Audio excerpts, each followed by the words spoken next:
This is Doofy McButterscotch, and we're back to Snow Dogs. Yeah, I was just talking about that one right in the last video, but let's finish where we left off. Snow Dogs, if you watched it when you were a little kid, you might have thought it was a cute little movie, but if you watched it when you were a little bit older, it was quite the opposite.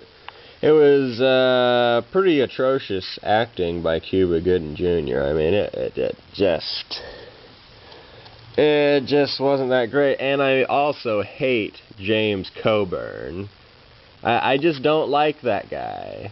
I mean, something about him. I mean, I've never watched a movie involving him that I liked. Never. I mean, there's just something about James Coburn that just reminds me of all the assholes I've met in my personal life. I mean, he just seems like a piece of shit. And he's one of the principal characters in the movie. And the Snow Dogs, it's really corny. It's a really corny Disney movie where it's Cuba Gooding Jr. and look at his name, Teddy Bear. That's his name in the movie. Oh, not good. It's already going downhill. Just like a sled. But, yeah, the plot, it sucks. It's not that great. So don't watch it unless you want to torture yourself. Or if you're a little kid. Because if you're a little kid, you might actually like it. What dreams make This mainly stars Robin Williams, and it is a very sad movie.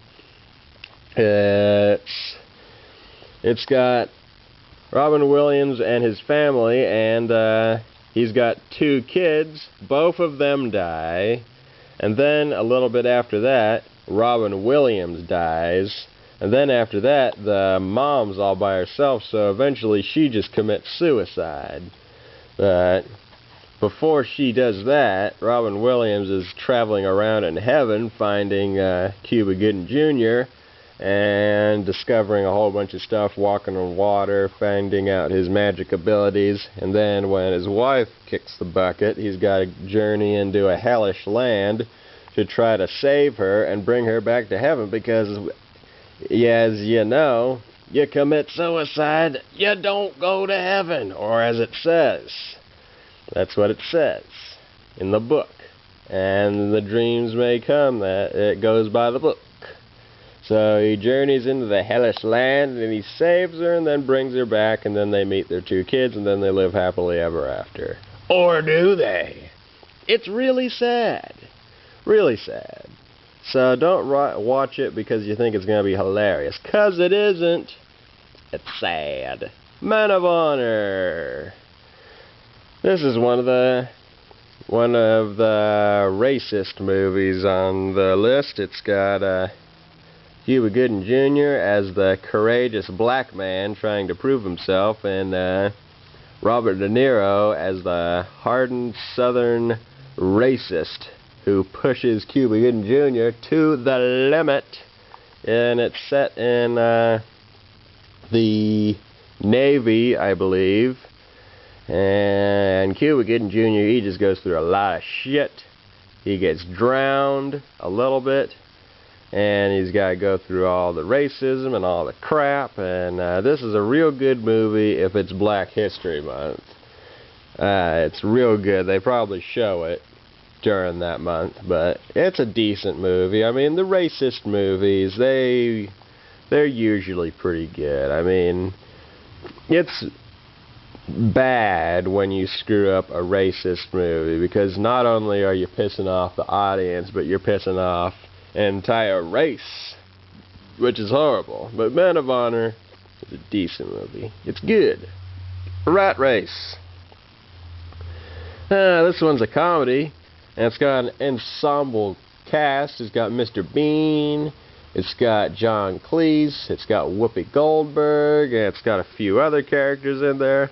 It's all about John Cleese has challenged a whole shitload of people to get from point A to point B. And he says, if you get there fast enough, you get like a prize money or something. And a whole bunch of... It's kind of like The Amazing Race, if you've ever seen that show. You get from point A to point B. When you get to point B, you get a big prize.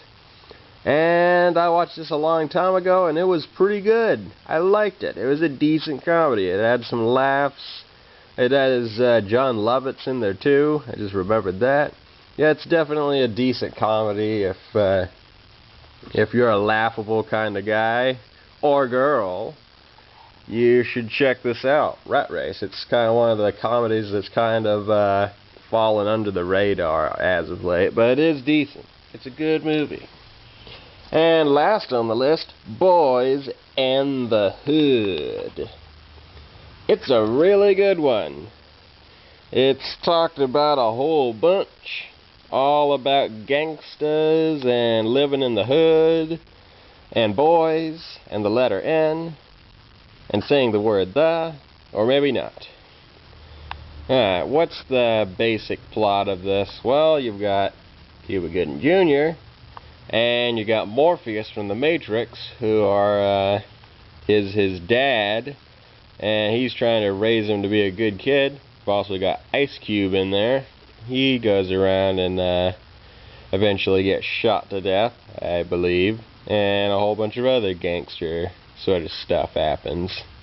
It's all pretty good. It's decent. I give it a thumbs up.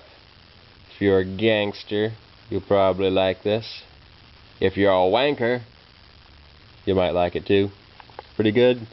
What do I think of Cuba Gooding Jr.? Well, you know, back in the day, he used to be pretty awesome, but then he kind of went downhill. I think it started with Snow Dogs, and it's kind of been a ricochet effect.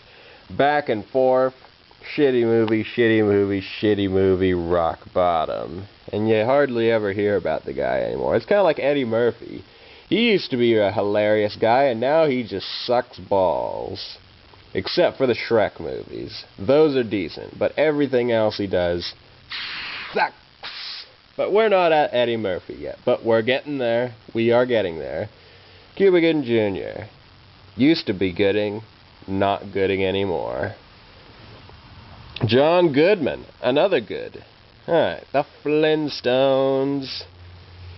I'd recommend it a lot more if you were a kid than if you were a full-grown adult, because the Flintstones is based on a TV show that's for kids. Not that the Flintstones isn't still enjoyable when you're an adult, but this really takes a playful kind of vibe to it. It's got a lot of yabba dabba doing and stuff like that, but it's a lot more for the kids than the adults. If you're an adult, you'll probably roll your eyes at this one and be like, oh shit, when's it gonna end?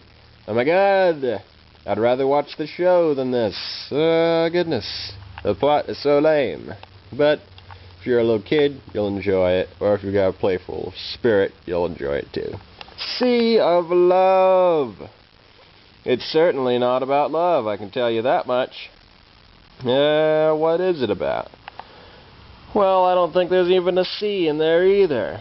Nope, not at all. It's got Al Pacino as the main dude, and John Goodman as his sidekick.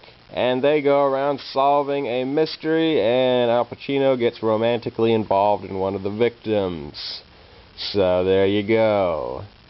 It's a problem right from the start. It's a decent crime movie. And if you're into crime, watch it. If not, probably give it a pass. It's not the greatest movie. And when we come back, we will review Coyote Ugly, as well as the rest of John Goodman's movies. Until then, see you later.